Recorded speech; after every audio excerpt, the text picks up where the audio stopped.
I know I've talked to a lot of administrators that will be like, oh no, I'm not going to apologize. Like, I'm the boss, right? Like, we've talked about these Right. different leadership styles through the coaching you provided. And Yep. we're all human. We're not perfect. Like, it's okay to admit you messed up. It's okay to admit you don't know everything, Like,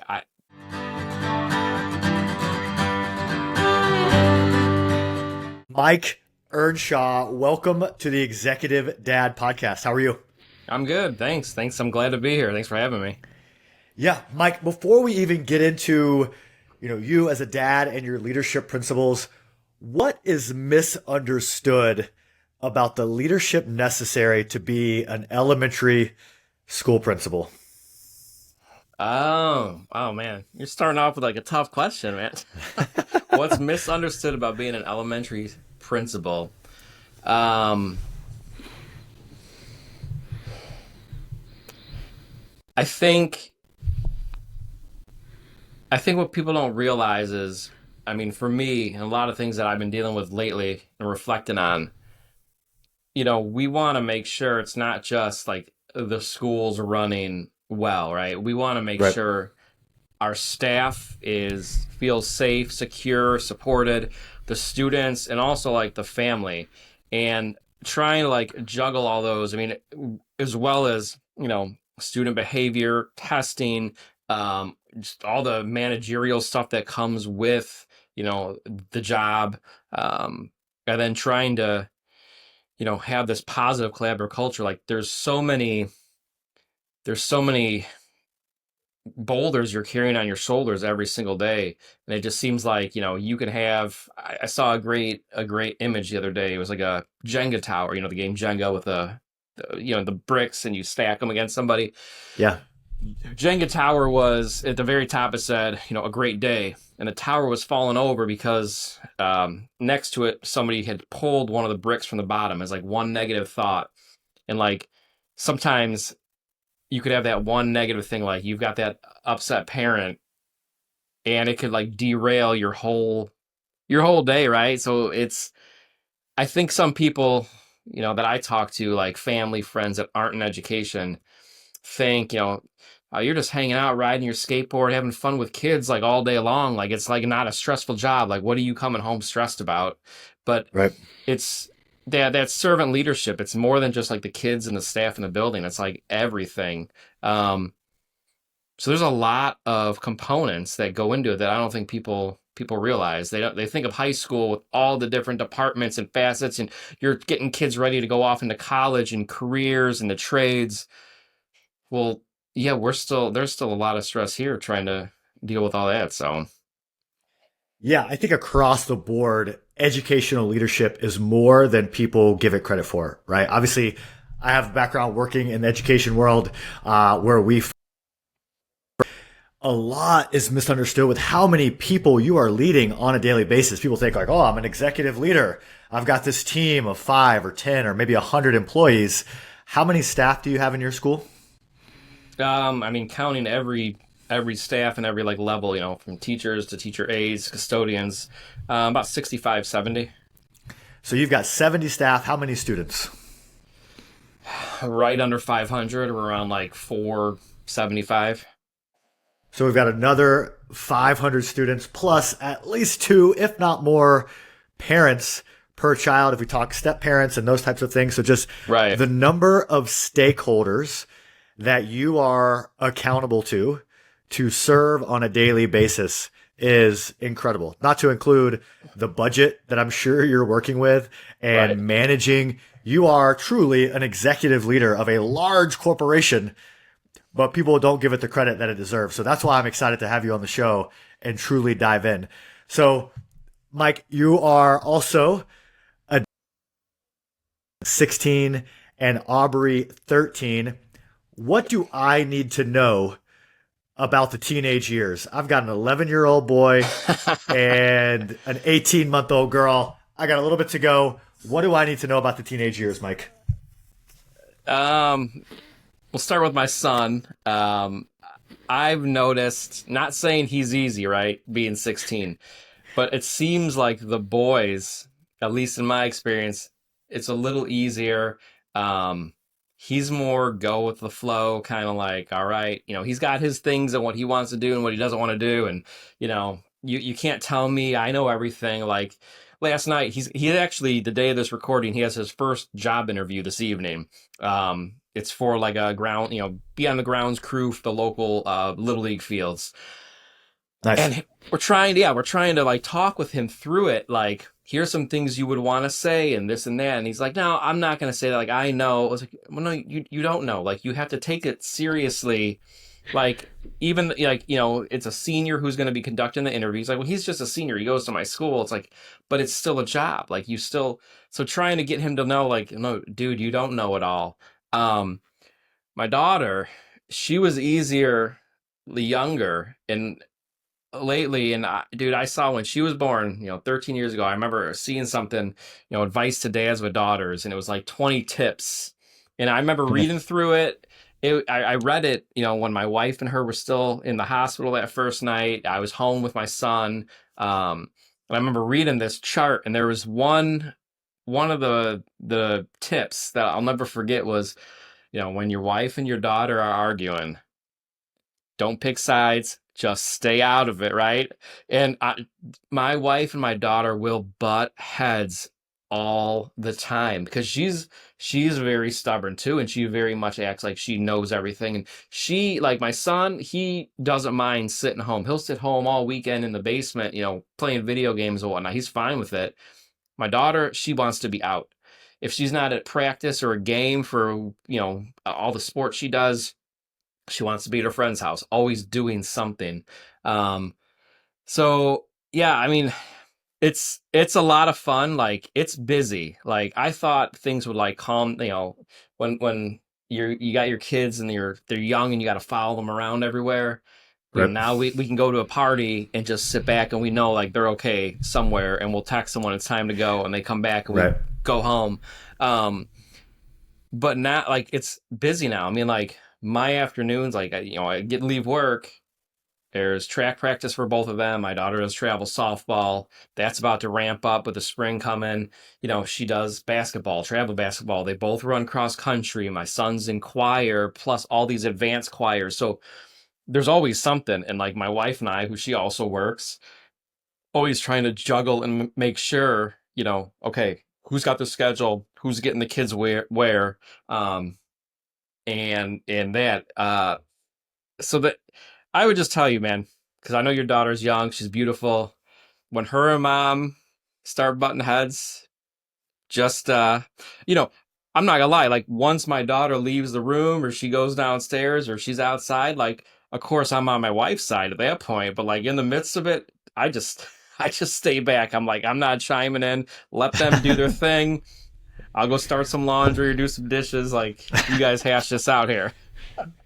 Hey, I'm not involved here. I love both of you. I'm gonna Right. stay over here. That reminds Right. me. I love. There's this video of, it's like a funny skit video, but this mom stomping down the halls. I'm on the way to tell my husband what his daughter just said.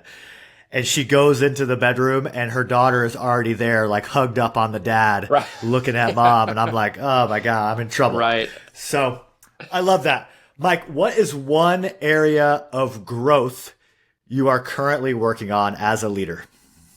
Well, as a leader, an area of growth I'm working on is I'm trying to be more present with my staff.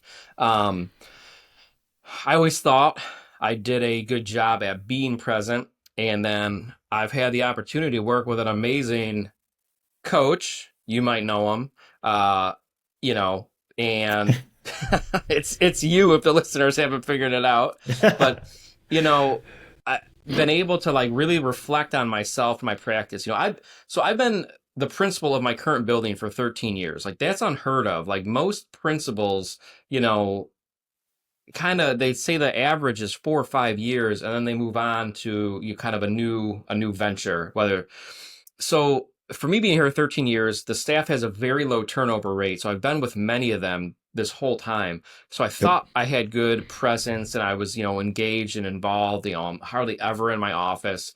But then working with you, kind of you making me look at myself and my practice, I realized I'm not really present for them. So through some of these, activities that we worked on that I've implemented, I've been able to really realize and see in a short amount of time, like a couple months worth, like, oh wow, like no, I can see now that they knew I wasn't truly present, even though I was there in front of them in the hallway, buried in a computer still. So that's probably the main thing that I'm working on. But then also, always been my personality. Like I'm not a fan of conflict. I mean, I don't think anyone truly really is. Some people like Right. live off of drama. They live for that.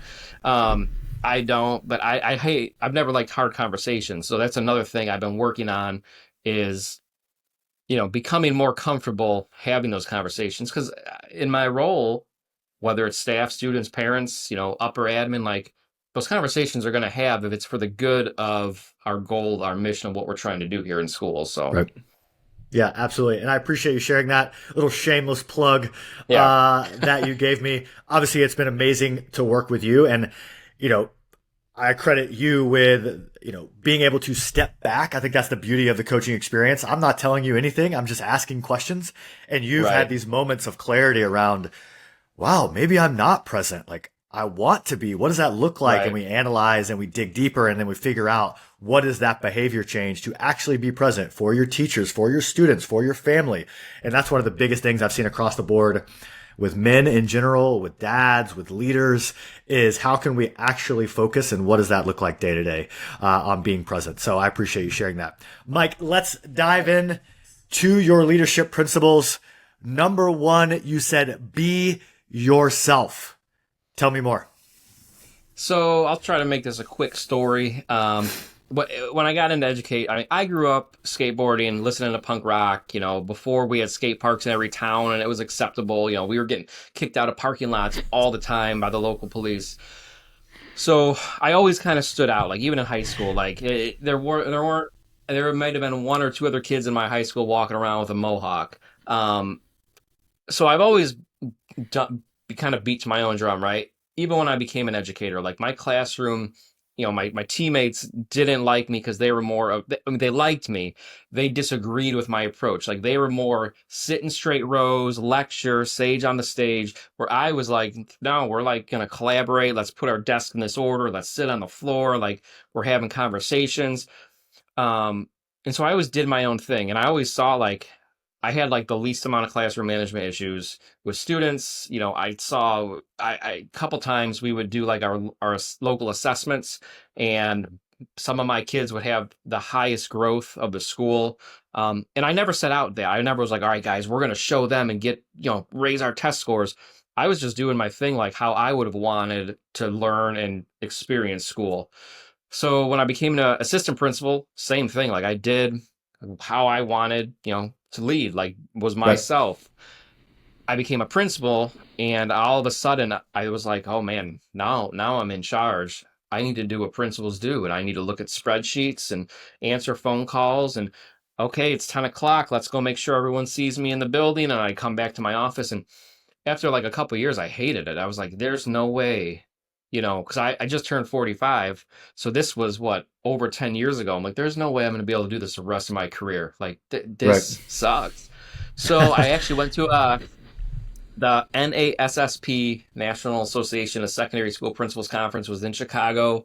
I live like 20 minutes south of Chicago. So went to the conference, and I discovered all of these principals like doing the job, not like your stereotypical principal. And I'm like, well, what am I doing?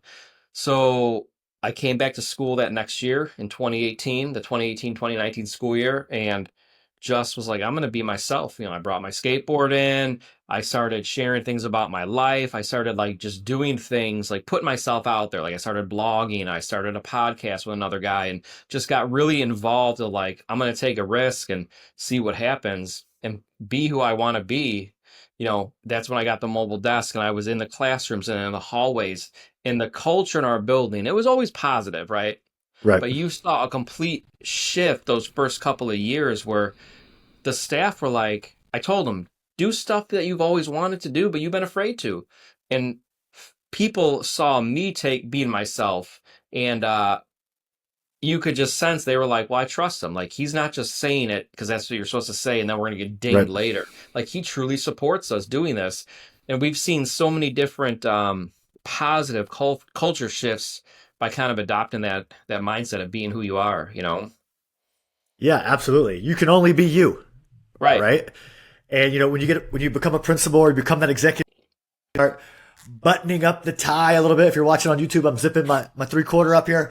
But one of the principles from Strategic Coach Dan Sullivan, great author, great program, focuses on unique ability, right? And leaning into what are you great at? What makes you different Right. and special and have the most positive impact on business? And for you, it's that like counterculture, like step into what you want to do and embrace being different to impact the students or impact your team. So I love that. How does that show up for you as a parent? How are you yourself as a parent? Kind of like the same thing. I mean, obviously I just don't go and I'm just not like doing whatever I want to do. Like, all right, guys, I feel like going out and, running my 20 miles today. Later, I'll see you in a few hours. Those are more calculated and planned out, but, um, trying like my kids know my background. I mean, they've seen my pictures. Um, I've had, during the pandemic, when the pandemic first hit, like my daughter like saved her money from like doing chores and bought herself her own like a good skateboard, like not the kind you walk into Target and just pick up off the shelf, like because she wanted to learn to skateboard because she's like, we're stuck at Yes. home, like I'm not playing sports. So her and I remember like we would go outside and like ride around. Um, just trying to like teach my kids like, it's okay to be different. You don't have to follow the crowd because they're both of that age. I've seen it with both of them. My 16-year-old and my 13-year-old kind of like, oh, well, Nick's doing this, so that's what I want to do. We had a big issue with track this year. My son's always been a distance runner, cross country. When track seasons come, he's always done like the 800, 16, 32. Um, he's got this new friend this year that him and this kid had really became close the last year. Um, this kid came and tried doing the distance running and wasn't his thing. Not a lot of people want to go and run a mile or more. Right. So he's like, I'm gonna go back to doing short sprints. And my son all of a sudden was like, I'm gonna do short sprints too. And me and my wife had this big conversation with him like dude, you can't just jump in and be a sprinter. Like these people have been training their lives, Right. at this point to run 100 200 meter dash. Like you're not a sprinter.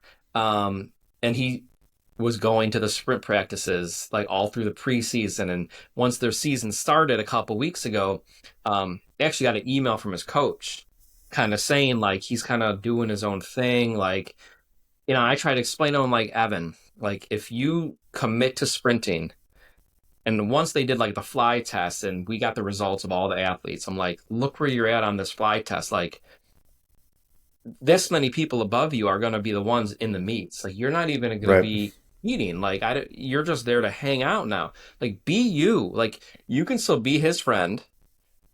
He can do his sprints. You'll be together at the meets and whatnot. I'm like, but when it comes to practice, especially at the high school level, like these kids want to be there. This isn't it's a social thing, but in the same breath, it's not like you're making a commitment to the team. So once his coach emailed and we kind of talked more about him, he was like, yeah, he's like, you know what, I'm gonna go back to the distance. And actually, the other day I picked him up Monday, and he just looked at me. He's like, Dad, it's like I'm glad I went back to distance running.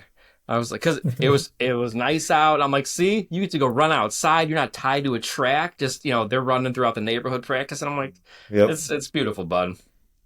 Yeah. Sprinters and distance, very different human beings. Very. Very different What's humans.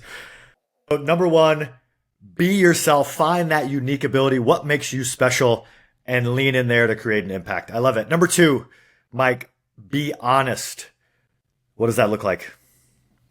I mean, when you're not honest, and it kind of relates, I look at it as to being yourself, right? Because I've noticed those first couple of years as a principal, I wasn't being honest to who I was. I Mm. remember going to one of my first couple faculty meetings, and I would put a data up about our test scores or whatever. And I'm not a math guy. Like I taught ELA. I love sitting around in circles like a bunch of hippies talking about what we, the outsiders, because there was no wrong answers. Everyone's answer is correct, right? Even the kid who's reading a different book than the rest of the class, like, yeah, sure, you're still part of the combo, great. Um, so I try, I'm sitting there putting on this facade, a very bad one, and I could just tell. I'll never forget. I mean, standing there, I'd been with the staff a couple months. We'd just taken our beginning of the year assessment, and they're looking at me like, he doesn't know what he's talking about. He has no clue how to like really analyze and dissect this data. Um, and I've noticed too with elementary, like even the kids, like if you're not being true to like to yourself and to like your passions, they can see through that and they're going to feed off that. Like, and I'm not saying like every content area the teachers need to teach they're passionate about. There's a ton of stuff I wasn't passionate about as a teacher, but you've gotta, I remember being honest with the kids, like, all right, like this isn't my favorite thing to teach guys, but we're gonna make it as best as we can and we're gonna get through it. And like we would find ways to make it enjoyable.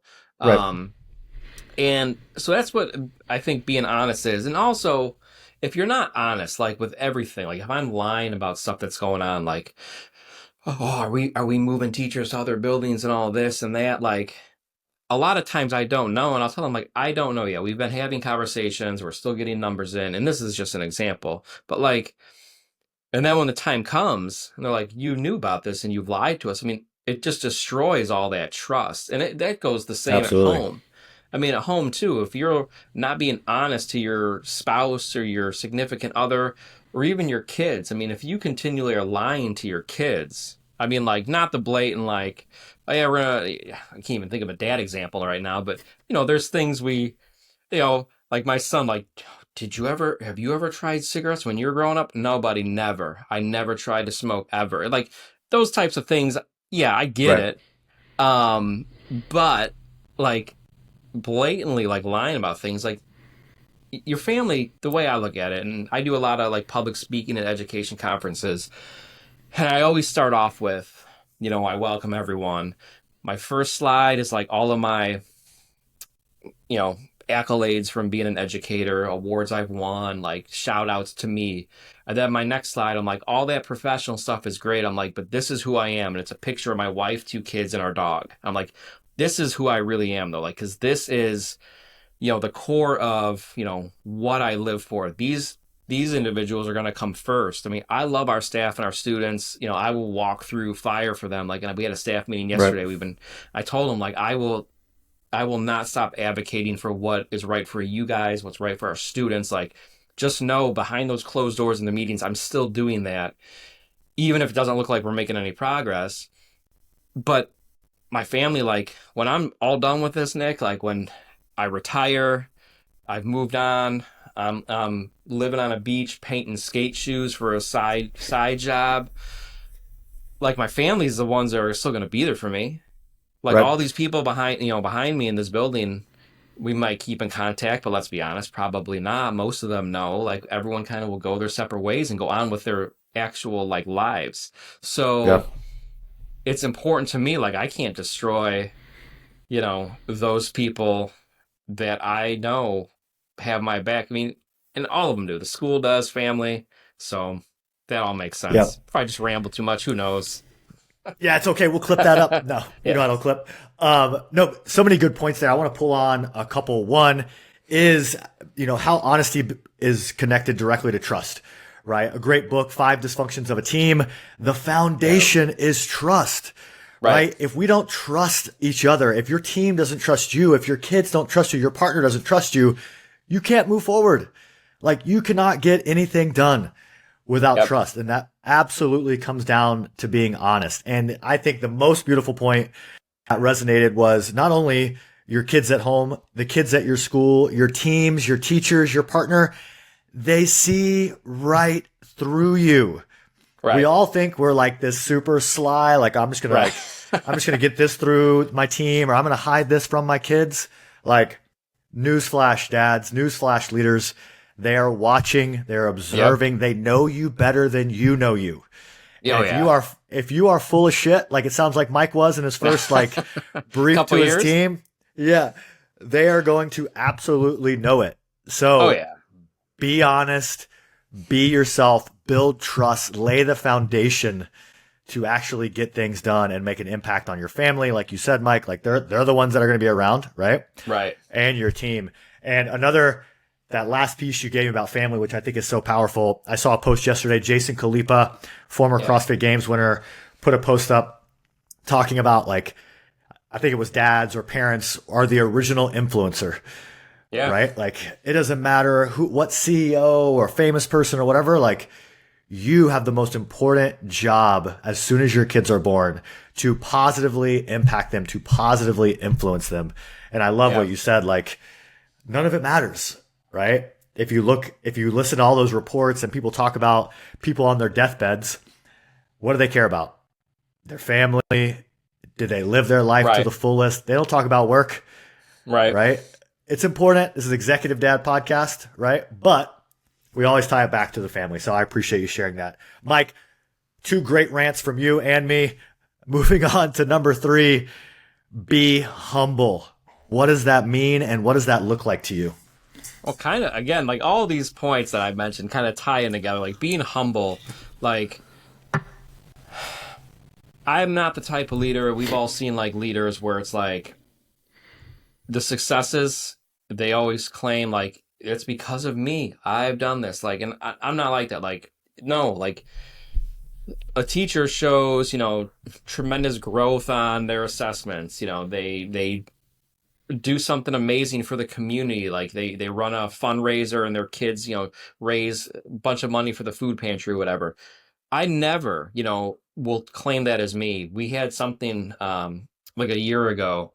It was like 2 years ago. One of our they had done this won some contest that was district wide. It was something with this new online program we had, and the school board at the meeting, they started talking to me about it, like kind of giving me like congratulations to Mr. Earnshaw and Oak Glen for this, for having this many kids complete this many tasks or whatever. I don't even remember what it was. Yeah, but I remember I said, look, that wasn't me.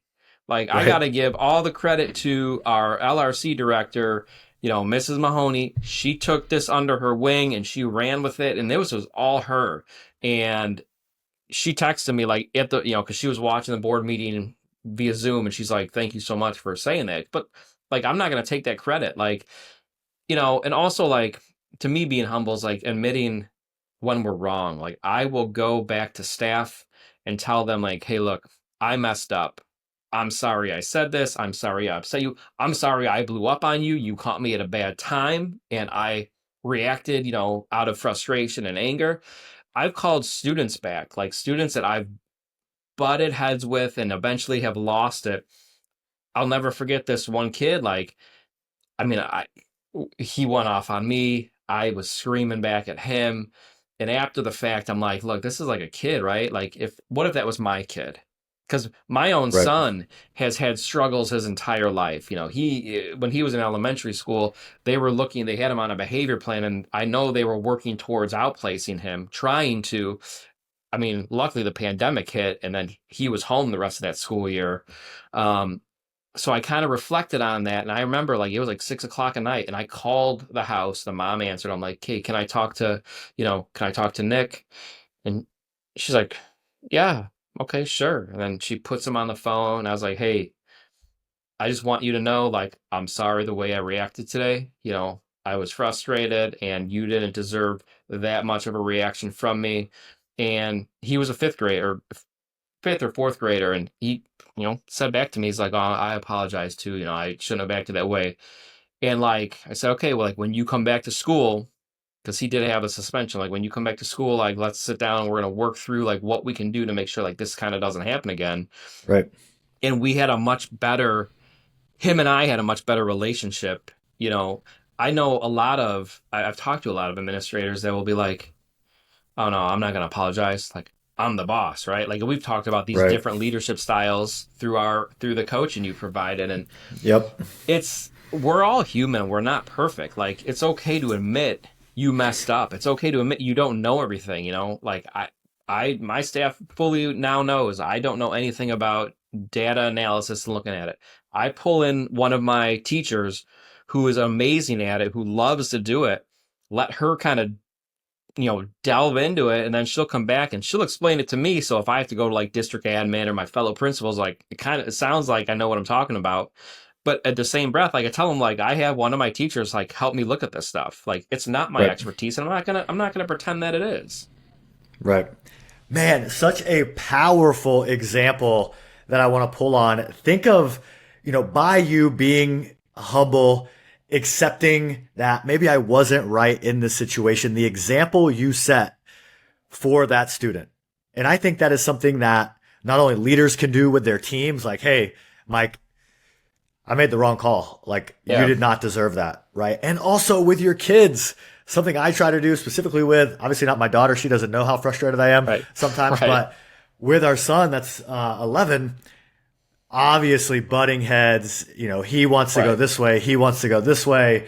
When we butt, I try to, once the storm settles, Right. how do we go back and have a conversation? How do I set the example of emotional intelligence and humility so that he can pull on that later in life when maybe it's two kids or maybe it's him and a future partner or whatever that may look like. So Right. I really appreciate you sharing that example. Mike, really great leadership principles, simple but so clear. Be yourself, be honest, and be humble. Thank you so much for sharing those. Let's get into the last part of the show. 3 more questions. The first, if you had the ability to text every executive dad in the world with one message, what would that message be? I I'm pretty sure it would be, you know, stay true to who you are and do what you know is right. I know if you think about it, fine, I cheated. It's 2 messages, right? But I would make it 1 sentence, so it counts. But those are 2 things. Like we've talked about it. Like you got to be true to who you are. But like there's times we've all done it, whether it's at work, personal life, whatever, where you make a choice because you think that's what everyone else expects or wants, and you just know like this isn't the right thing to do, but I'm going to do it. And what happens Yep. almost every time, we go back and regret it, or the Yep. outcome is it's not it wasn't positive. So I think that's what my text would be to all the executive dads: I be love true to it. yourself and do what you know is right in your heart. Be true to yourself and do what you know is right in your heart. Such a great message.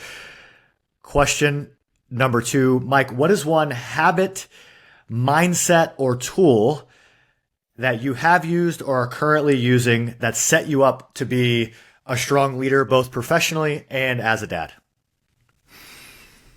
Doing hard things. You know, you you and I talked about this, so I'm not going to go big thing, but like for me, what I find, like for me, and especially in the education world, right? A lot of educators laugh at like when they say, "Hey, self-care, take care of yourself, be mindful, mindfulness." Like, Right. and then you look at all the demands that, district office and local state boards are putting on us. It's like, okay, you just told us 30 minutes ago to take care of ourselves, but now you're doing X, Y, and Z.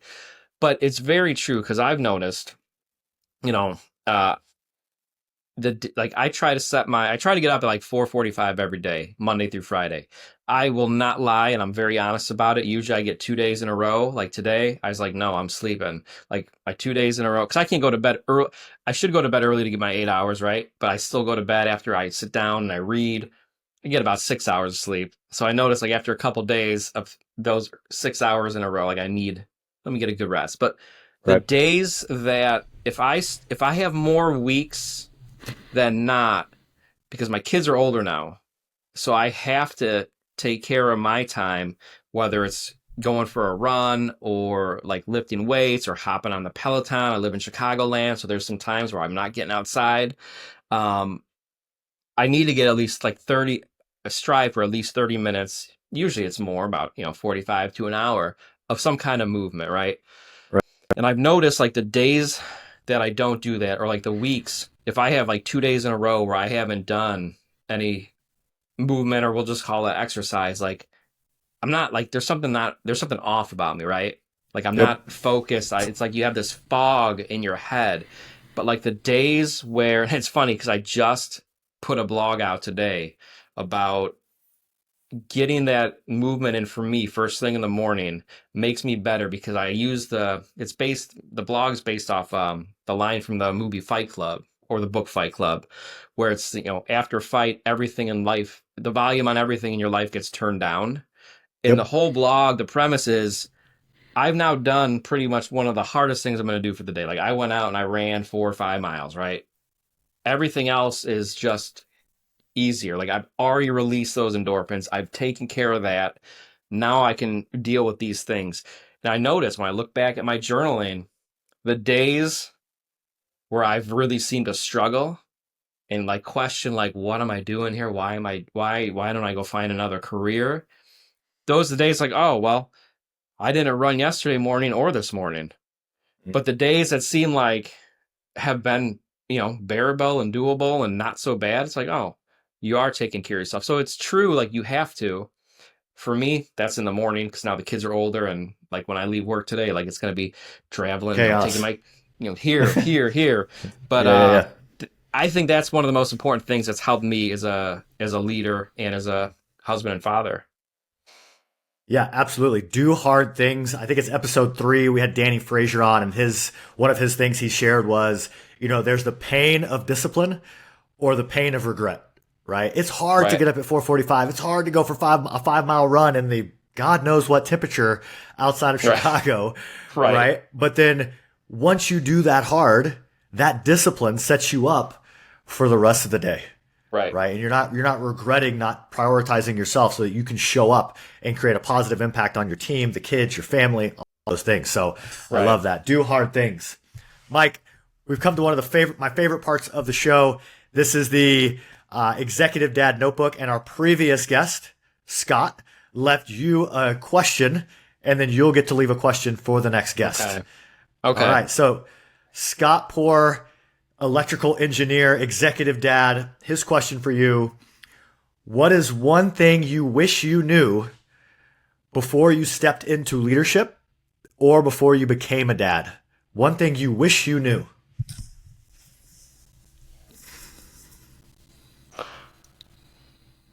That I, for some reason, I'm thinking that I wish I knew beforehand that wasn't going to be all about me, right? And I'll kind of briefly explain, like, I know they say it like, oh, it's all about everyone, those below you that you're serving. Oh, it's all about your family. You're providing for them. And it's true. Like, when you become a dad or a leader, like, there's later nights here that I got to do, right? And when I became a Right. dad, there's things in my personal life I had to give up because raising kids like didn't allow me to continue to go to shows with my friends every Friday and Saturday night and just leave my wife at home. Hey, all right, take care. So I wish I knew that because I would have gotten into being a father or a leader sooner. Because you think like those things that you gave up, like, oh, I'm missing out, but you gain so much more. Like, I was very hesitant to get into leadership. Like, I didn't want to do it at all, as much as people told me, like, you would be great. And then I went to school just to, I'm not going to lie to you, I went back for my master's in administration just to solely make more money, right? Like, we had Yep. just gotten married. I came back from my honeymoon. I'm like, all right, we got to make money because eventually we're going to have kids. And I wanted to put it off as long as I could. Because I like doing my thing, right? But once I had kids and once I became a building leader, it's made me a better person, right? Like a lot of bad habits and bad qualities about myself, like I was able to leave behind. Where I see some of Right. my friends who never, you know, settled down and had a family, and I'm not saying there's anything wrong with that, but still kind of like living this unhealthy lifestyle Right. that, it's to me, it's kind of sad, like seeing where they've not really where they haven't gone anywhere. So if that kind of Right. makes sense, like I wish I would have gotten my stuff together sooner, gotten my act together sooner.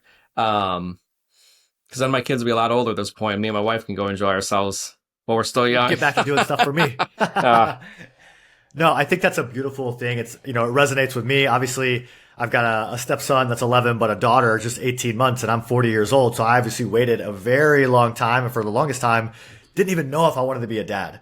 But now that I am, and I have my own daughter and I get to impact son as well, like you said, you don't realize how much you gain right. from the experience and from, just spending time with the kids and, being a leader as well. Like you just get so much given back to you. Right. So I think that is a beautiful way to end the episode. Mike, you've gone from a punk kid getting kicked out of parking lots by the police to now impacting thousands of staff and students for many, many years. It's been an honor to have you on the show. Where can people follow you if they want to read your blog you mentioned?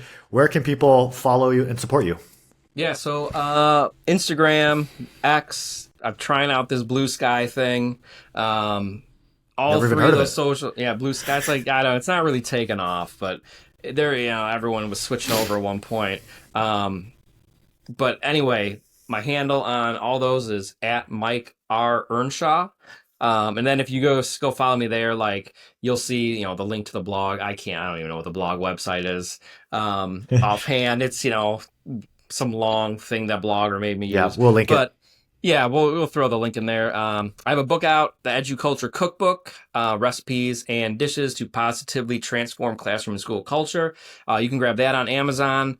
I think it's on sale right now for like $18. It's all about things we've done on our campus that have positively transformed, like kind of all these out of the box activities we've done. And yeah, those are my socials. That's that. I love to connect with people, so you can hit me up there. That's probably the best way to get hold of me. Perfect. We will link all of that to include the blog, social media, the book, all in the show notes. Definitely give Mike a follow. As you guys have heard today, he's got tons of great leadership insights from his over decade plus as a principal and beyond. So definitely give him a follow. And if you guys like this episode, please give us a 5-star review wherever you're watching or listening. And we'll see you on the next episode. Mike, I appreciate you, man. Yeah, thanks. Thanks for having me on. It was a great time. Absolutely.